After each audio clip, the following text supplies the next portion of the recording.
Hello guys, welcome to my channel.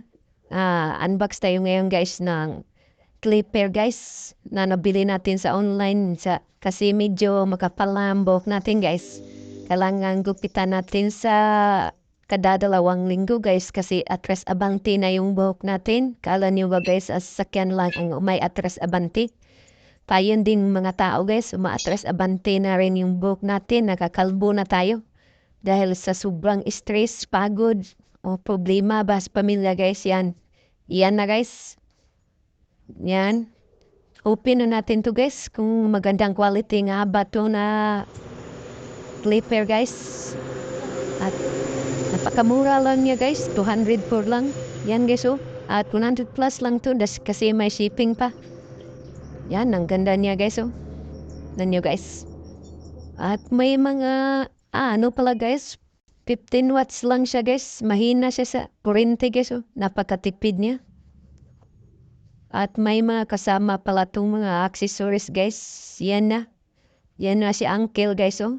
Pinapakita niya na yung mga accessories guys. Yan.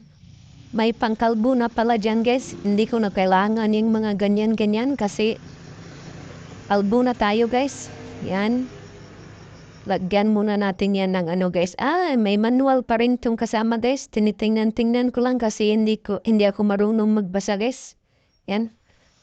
Kasi speed tayo dyan guys. Yan.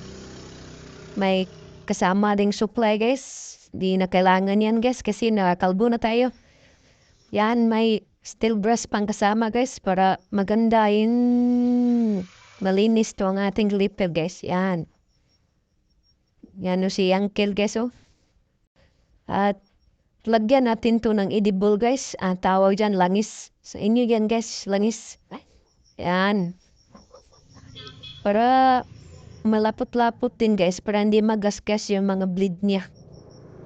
Ayan, at susubukan natin yan mamaya guys. Pagkatapos ng...